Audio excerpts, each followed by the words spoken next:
یہ جو سحری اور افطار، یہودی جو تھے نا وہ سحری نہیں کرتے تھے، سحری کا نام و نشان نہیں تھا، روزہ رکھتے سحری نہیں کرتے۔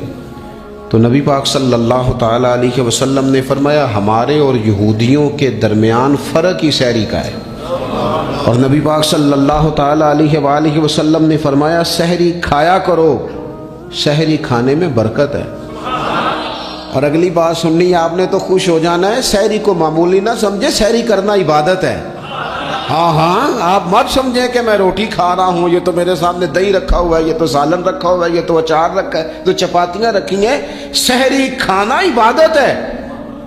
آپ صبح اٹھے، آپ کی تو روٹین ہی اور تھی، تو 7 بجے کھاتے تھے، 9 بجے کھاتے تھے۔ یہ جو آپ صبح کھا رہے ہیں اٹھ کے سحری میں، اپنی مرضی سے تھوڑی کھا رہے ہیں، یہ تو کسی کے کہنے سے کھا رہے ہیں، یہ تو کسی کے بٹھائے بیٹھے ہیں۔ یہ جو سحری کا لنگر ہے یہ رب رسول کی رحمت کے ساتھ عطا ہوتا ہے، یہ کرم ہے، یہ اللہ رسول کے بٹھائے بیٹھے۔ کیا میرے رسول پاک صلی اللہ تعالیٰ علیہ وآلہ وسلم نے بات کھولی ہے، ترغیب و ترہیب میں حدیث ہے، اللہ کرے یہ کبھی چسکا لگ جائے، یہ والا مزہ آ جائے، تو پھر تو گھر میں دسترخوان نہیں بچھا ہوا ہوگا، پھر تو رنگ ہی کوئی اور ہوگا۔ حضور فرماتے ہیں اللہ تعالیٰ اور اس کے فرشتے سحری کھانے والوں پر رحمتوں کا نزول فرماتے ہیں۔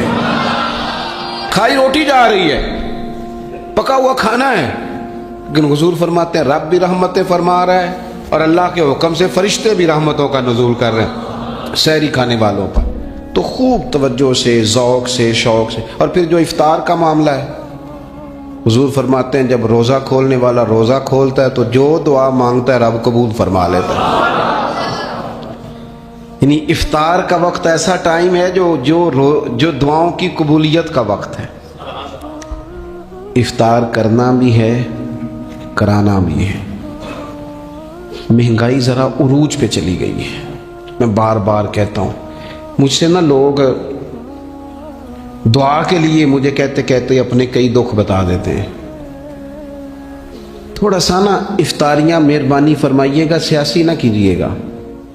وہ جن سے مال لیتے ہیں، وہ جن کو مال دیتے ہیں، وہ جن سے ووٹ لینے ہیں، وہ جنہوں نے ووٹ لینے ہیں، اس بنیاد پر سحر افطار کے بندوبست نہ کریں رضا الہی کے لیے۔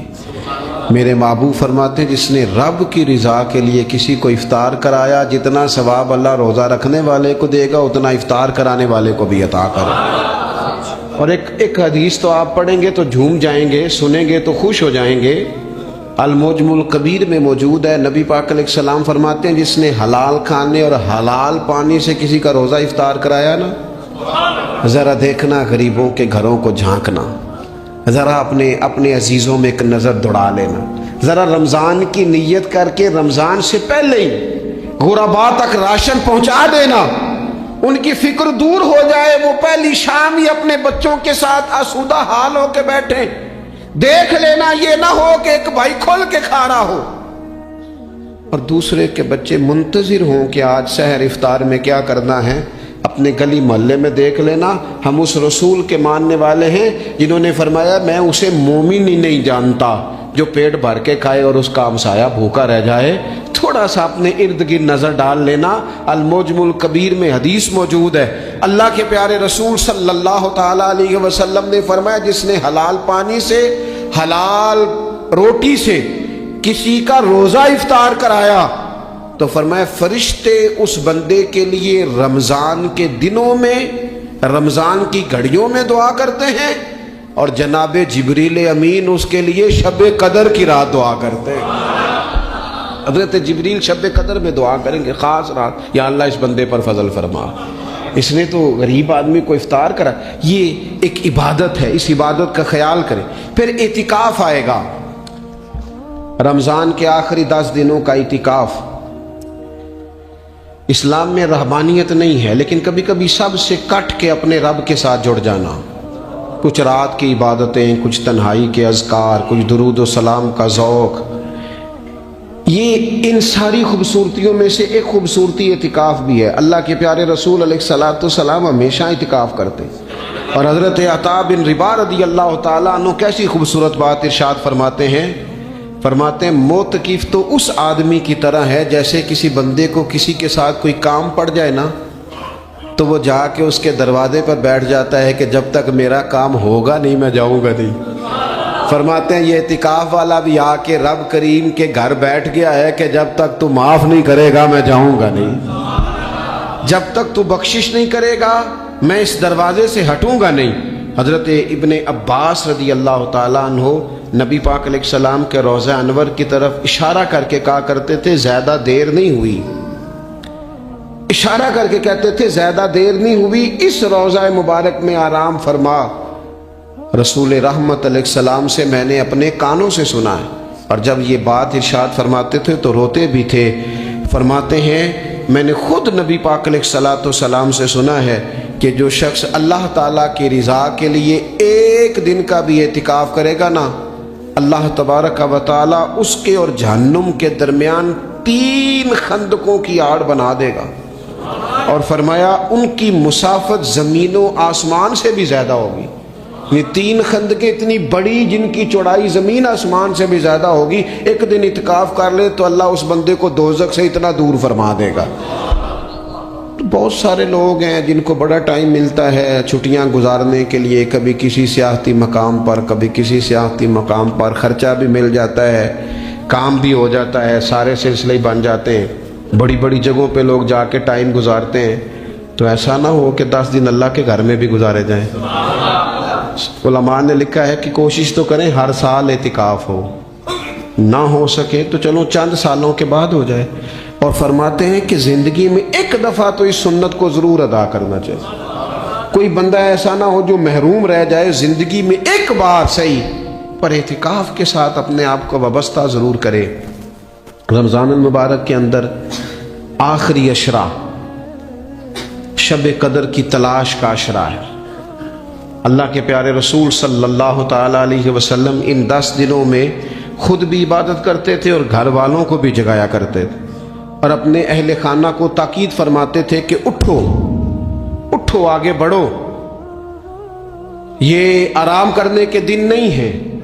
ہمارے ہاں یہ ہوتا ہے کہ وہ جو آخری 10 دن زیادہ عبادت کے تھے، شب قدر کی تلاش کے تھے، وہ آخری 10 دن سارے بازار میں گزر جاتے ہیں، کپڑے سلوائے جا رہے ہیں، کپڑے خریدے جا رہے ہیں، جوتے خریدے جا رہے ہیں، واپس کیے جا رہے ہیں، دوبارہ لیے جا رہے ہیں، سفر ہو رہا ہے، آنا جانا ہو رہا ہے، عیدیاں بٹ رہی ہیں۔ تو یہ سارے کام جو آخری عشرے میں کرنے ہیں، جو زیادہ عبادت کے دن تھے، وہ سارے کام تو رمضان سے بھی پہلے کر لینے چاہیے۔ کپڑے رمضان سے پہلے خریدے جائیں، پہلے سلوا لیے جائیں، جوتے پہلے لے لیے جائیں، ضرورت کے کام پہلے کر لیے جائیں۔ جہاں آپ کو جو بانٹنا ہے وہ رمضان سے پہلے کریں۔ وہ مفت کی اپنے دل کو مطمئن کرنا کہ اب میرے پاس یہ بڑے میں خیر کا کام کرنے نکلا ہوا ہوں، میں عیدی بانٹنے جا رہا ہوں، یہ پہلے بانٹنے تھے۔ یہ عجیب بات ہے کہ جو زیادہ وقت مسجد میں گزارنے کا ٹائم تھا وہ سارا ہم نے ضائع کر دیا، وہ ادھر ادھر بازاروں کی نظر ہو گیا، میل ملاپ کی نظر ہو گیا۔ تو اگر چیزوں کو مرتب کیا جائے، میں تو دوستوں سے کہا کرتا ہوں زکوٰۃ کا حساب، صدقات کا حساب، صدقات فطر کا حساب، جتنے بھی روٹین کے کام ہیں اس کو کوشش کریں رمضان شریف سے پہلے آپ ترتیب دیں، آپ ان چیزوں کو پہلے سے مرتب کریں تاکہ وہ بہترین ہو جائیں۔ ہم تو اس دین کے ماننے والے ہیں جہاں نیت کرو تو اجر شروع ہو جاتا ہے۔ آپ رمضان کی نیت سے جو آج خرچ کریں گے اس کو اللہ تعالیٰ رمضان کے ثواب کے برابر ہی اجر عطا فرمائے گا۔ لیکن وہ ہم نا کچھ لوگ بڑا ایک صاحب مجھ سے کہنے لگے جی میں نے سنا ہے صدقہ فطر آخری عشرے میں ہی دینا چاہیے۔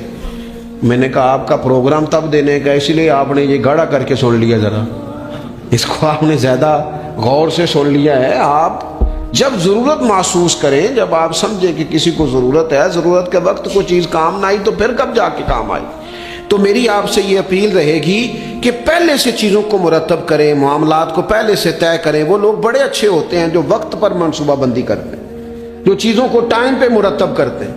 وہ ٹائم جو ہمارا بالکل اللہ کی بارگاہ میں حاضری کا ہے، عبادات کا ہے، اگر وہ سارا گاڑیوں کی نظر ہو جائے گا، اسفار کی نظر ہو جائے گا تو ہم نے حاصل کیا کیا۔ ایک بات آخر میں بڑے درد کے ساتھ آپ کی خدمت میں عرض کرنی ہے، ہر سال کہتا ہوں، اس سال بھی کہوں گا، ذاتی اخراجات کو کچھ کم کیا جائے۔ ذاتی اخراجات نہ کچھ لوگوں کے بہت زیادہ ہیں۔ ان کے اپنے لباس کے، کپڑوں کے، اور وہ اخراج میں نے پچھلے جمعے بھی کہا تھا، اسلام ذبائش کی اجازت دیتا ہے، نمائش کی اجازت نہیں دیتا۔ نمائش والے کام اگر تھوڑے چھوڑ دیے جائیں کچھ بھی نہیں ہوتا۔ میں تو شاید اگر میں سینکڑوں کہہ دوں تو غلط نہیں ہوگا، لیکن بیسیوں تو لوگ ایسے ضرور ہوں گے کہ جو عید ساری سو کے گزارتے ہیں، سارا دن سوئے رہتے ہیں۔ پتہ نہیں وہ اتنے مہنگے مہنگے کپڑے کس لیے خریدتے ہیں، عید کی نماز پڑھی سو گئے، اور بھئی آپ کا فون بند تھا جی میں سو رہا تھا جی، تو بھئی وہ جو آپ نے 1.5 مہینہ درزی کے پاس آنا جانا لگایا وہ کس مقصد کا؟ رات کوئی پہننا تو کوئی پرانا جوڑا پہن لیتے۔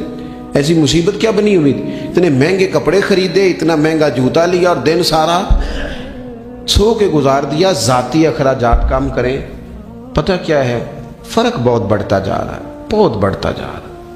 یعنی ایک جگہ پہ چیزیں پڑی ہیں، خراب ہو گئی ہیں، کھانے کا ٹائم نہیں، پہننے کا ٹائم نہیں، اور ایک جگہ وہ ہے کہ جہاں لوگ دوائی کو ترس رہے ہیں۔